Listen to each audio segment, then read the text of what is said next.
击无效。说弄清楚他是怎么修来的。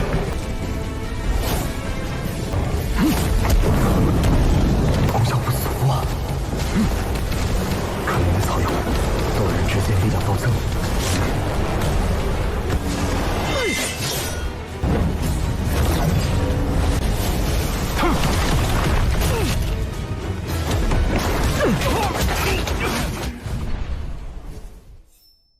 Halo guys, welcome back to Kobe Movie. Dan kita hari ini kedatangan dua tonghua termantap dan kesayangan kita semua, ya enggak guys?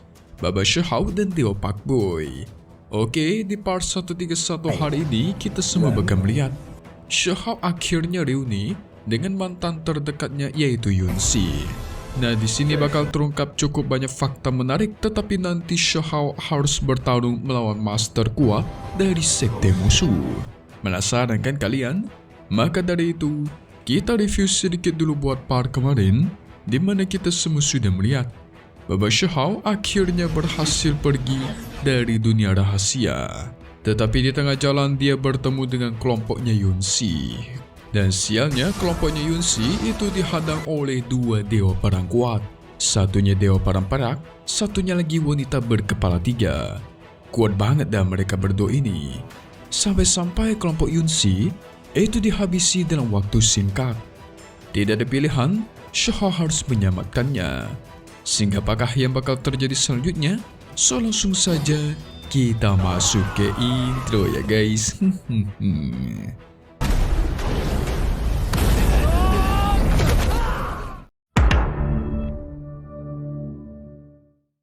Shihao dan Yunsi langsung dicegat oleh dewa perang perak. Yunsi menyuruh Shihao agar segera pergi saja. Ini bukanlah urusan yang harus Shihao ikut campuri. Tetapi dia tidak takut. Dia memastikan mereka tidak bakal bisa menangkap dirinya sehingga tuar. Dia menggunakan kekuatan topan guntur berpindah ke tempat lain. Untuk sekarang mereka bakal aman guys. Tetapi Yunsi masih merasa sangat bersalah. Kelompoknya begitu berusaha keras menyelamatkan Yunsi. Walaupun semuanya lemah, tetapi mereka tidak ada takut-takutnya mengorbankan nyawanya sendiri guys. Shihao memastikan akan membawa Yunsi sampai ke dataran berdarah. Nah, setelah sampai, maka Yunsi hanya perlu mempersiapkan makanan enak buatnya sebagai imbalan. Shihao beralasan dia melakukan ini semua karena memang mereka memiliki tujuan yang sama. Jadi nggak heran ya dia selamatin. Padahal aslinya mah dia selamatin karena Yunsi kan merupakan salah satu wanitanya di alam bawah. Nah loh.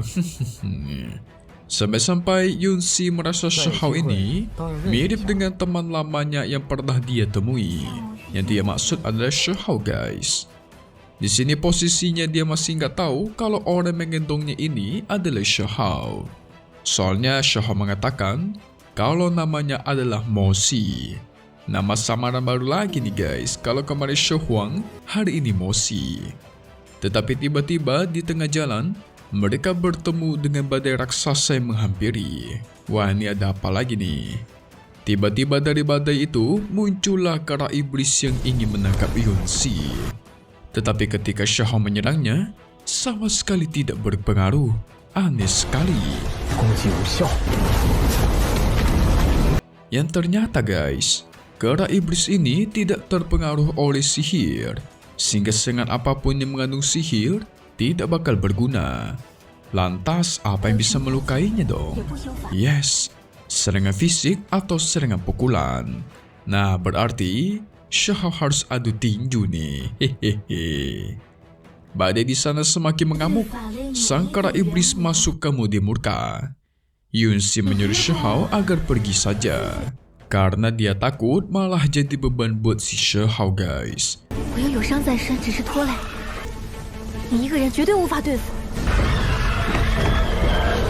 Tetapi Shihao malah menyuruh Yunsi untuk masuk ke dalam tungku pilnya berlindung. Dari situlah Yunsi semakin merasa Moshi dan Shihao yang dia temui di alam bawah itu benar-benar sangat mirip. Mau dari sifat, cara bicara, bahkan yang lain-lainnya. Dan Yusi pun masuk ke dalam tungku. Tidak perlu basa-basi lagi, mari kita mulai adu jotosnya melawan sang kera iblis.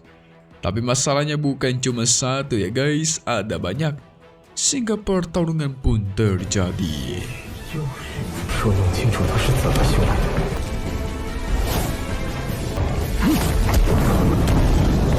Pada akhirnya Shaha menumbangkan ketiga kera iblis, mantap. Namun masih ada satu lagi yang berhasil kabur. Shaha berhasil mengejarnya juga.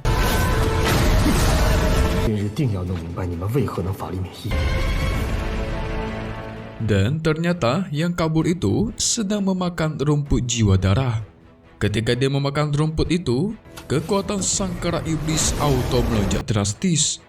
Yang ternyata guys, rumput jiwa darah inilah yang membuat sang kera iblis kebal terhadap serangan sihir. Sehingga pertarungan pun dimulai. Si kera cepat sekali dan sangat kuat. Shaha terus bertahan. 功效不俗啊！可怜的草友，斗人之间力量暴增。 Pada akhirnya dia membalas menyerang, mementalkan sang kera iblis. Dan akhirnya si kera mengeluarkan satu harta langka, yaitu buah emas. Wah, Shaha tadi sudah berbelas kasihan. Tetapi kau masih merasa bisa menang melawanku, begitulah ancamnya. Sang kera yang tidak peduli, dia segera memakan buah emas itu. Dari dalam tubuhnya memancarkan sinar berwarna emas. Bahkan kekuatannya melonjak drastis, membuat Shaha terkejut. Apalagi yang paling parahnya, badan sang kera membesar sampai jadi raksasa. Sekarang Shaha mulai kesulitan melawannya.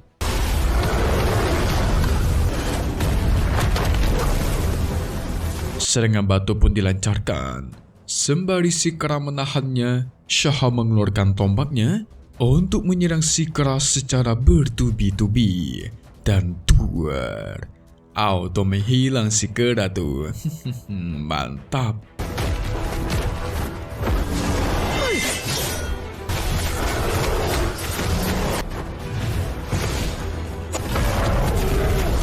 Memang Lord satu ini nggak perlu pakai kekuatan sihir aja udah kuat banget. Shaha segera mengumpulkan rumput jiwa darah yang dimakan oleh sang kera iblis tadi. Sepertinya khasiatnya lumayan oke ya. Jadi dia ambil sebanyak mungkin ke dalam tungku pilnya. Singkat cerita, di sisi lain ada sekelompok orang-orang kuat. Sepertinya mereka semua ini berasal dari klan perang guys. Dan mungkin mereka ini sedang mencari-cari Yonsi. Waduh, musuh baru lagi nih. Di sisi lain, Shaha masih penasaran gimana cara si kera iblis itu bisa kebal dari kekuatan sihir. Dia sampai memasuki sarang sang kera iblis hanya demi mengetahui hal itu. Yusi tahu sedikit fakta di baliknya. Kata para tetua, kekebalan dari para kera iblis itu bergantung kepada seberapa lamakah mereka menggunakan atau memakan rumput jiwa darah. Jadi semakin lama dimakan, maka semakin kebal. Namun yang paling langka adalah buah berwarna emas. Buah yang tadi si kera iblis makan guys. Nah, sangat disayangkan aja, Shaha tidak bisa mendapatkannya. Ada alasan kenapa kera iblis bisa tinggal di sini. Itu karena rumput jiwa darah sering tumbuh dan ketika habis dipetik, dia sebentar doang bakalan layu guys. Jadi mesti cepat-cepat dimakan. Shaha yang mendengar itu auto panik langsung memakannya. Sangat disayangkan jika habis dipetik tidak dimakan ya kan. Tetapi ternyata guys, Yongxi belum menceritakan semuanya. Di mana fakta paling mengejutkan adalah rumput jiwa darah ini kalau dimakan oleh manusia biasa 80%-nya itu mengandung racun mematikan. Ya elah. Udah makan baru ngomong dia. Jadi ketika Shaha makan harus segera dia ekstrak esensinya dan dia pisahkan racunnya. Khasiatnya pun mulai muncul. Tetapi Shaha merasa dia mampu menahan racun di level ini. sehingga dia pun terus memakan rumput jiwa darah non-stop. Ini semua dia lakukan supaya menjadi lebih kuat dan bisa membawa mereka keluar dari dataran berdarah ini. Soalnya orang-orang yang mengejar Yunsi itu bukan orang biasa. Para dewa perang yang kekuatannya tidak bisa terprediksi. Shahao sudah memakan 200 tanaman. Tetapi sebelum itu, dia sengaja mengintip telinga kirinya Yunsi dan tidak melihat ada antingnya. Buat kalian yang lupa, Yunsi memberikan anting sebelahnya kepada Shahao saat sebelum dia naik ke alam atas. Dan kalian mesti tahu guys, ketika seorang wanita dari klan Yunsi memberikan antingnya, itu mengartikan kalau pria itulah pilihan sang wanita. Nah, sekarang si Yunsi belum pakai anting, berarti sampai sekarang dia itu masih belum memiliki pasangan hidup atau dia masih menunggu Shahao.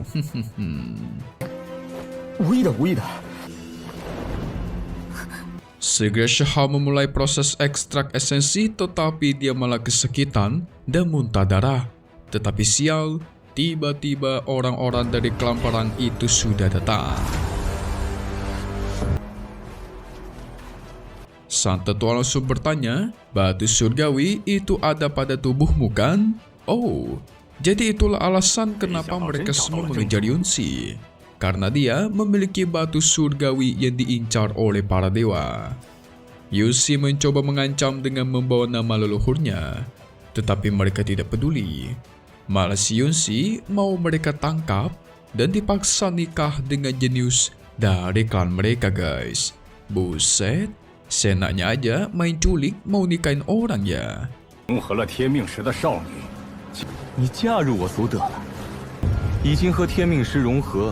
Tetapi Shahao yang ingin melindunginya itu langsung diserang oleh sang master kuat menggunakan teknik buruk.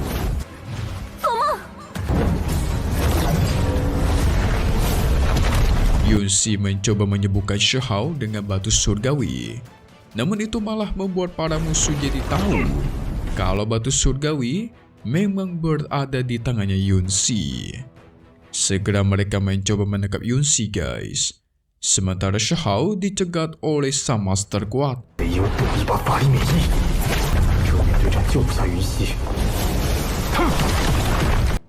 Di sini dia ingin mengetes apakah sekarang dia sudah kebal dengan sihir ataukah tidak. Kalau kebal maka dia bisa menyelamatkan Yunsi. Sehingga dia menerjang ke arah serangan sang master.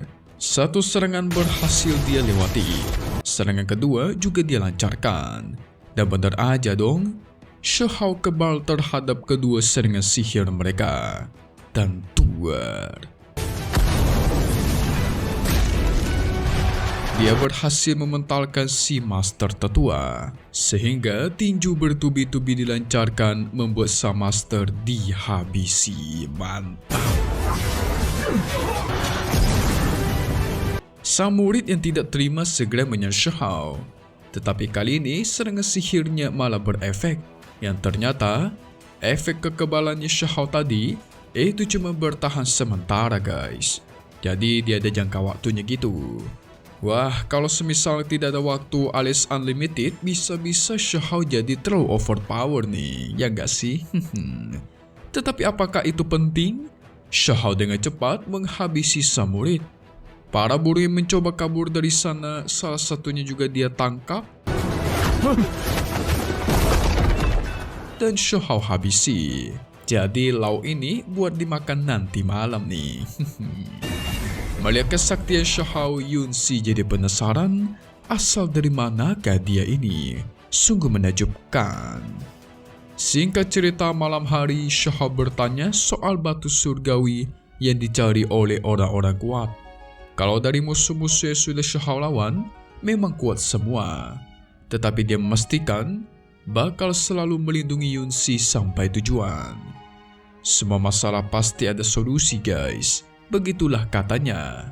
Barulah Yunsi menjelaskan kalau dulu orang-orang yang mengincarnya itu mempunyai hubungan baik dengan sektenya. Jadi bisa dibilang sekte mereka ini masuk ke 10 sekte teratas. Dan mereka dikenal sebagai klan kekaisaran. Klan kekaisaran mengacu kepada leluhur yang lahir di alam tertinggi di bawah keabadian. Nah, di sini mereka berlomba untuk menjadi yang terkuat. Takutnya Shahou nanti malah bermasalah dengan mereka, guys. Tetapi Shahou tidak takut.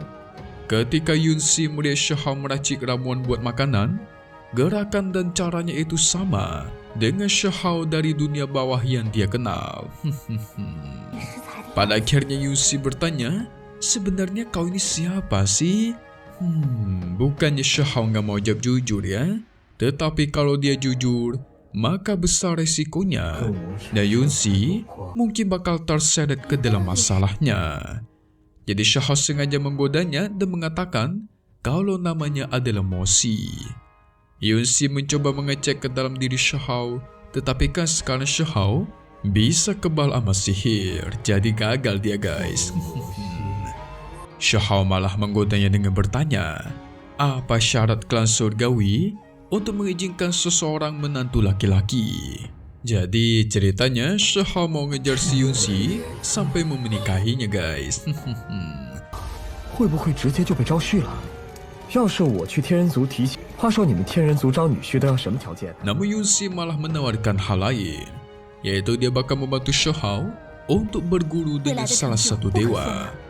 Dengan bakat luar biasanya Shahou, pasti pencapaiannya itu juga luar biasa. Tetapi sepertinya dia tidak peduli, guys. Dia memastikan mungkin sekarang ini dirinya bukan siapa-siapa, tetapi suatu hari nanti dia bakal menjadi raja, bahkan menjadi kaisar sekalipun dengan usahanya sendiri. Wah, keren abis Lord satu ini ya. Tidak bergantung kepada orang dan memiliki prinsipnya sendiri. Mantap bosku.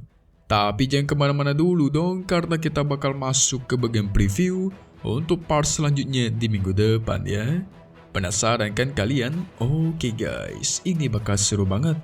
Karena nanti Shahou bakal bertemu dengan orang-orang kuat, bahkan dewa, guys. Mantap. Bukan satu doang pula, ada banyak. Sepertinya mereka ini adalah para jenius dewa yang sungguh kuat.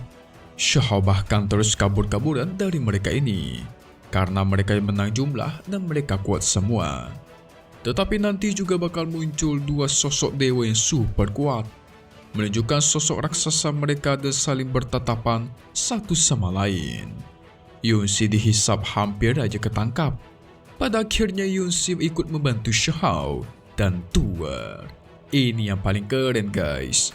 Shahou dengan full kekuatan hukum gunturnya melawan satu sosok dewa yang menggunakan kekuatan dewa Asura. Wah, keren banget nih. Makin gak sabar kan? Seperti biasa update lagi nanti untuk part 132 episode 134-nya yang kalian tunggu-tunggu, tentu di hari Jumat lagi ya guys. Seperti biasa di sore hari. Satu hal yang pasti cuma di sini.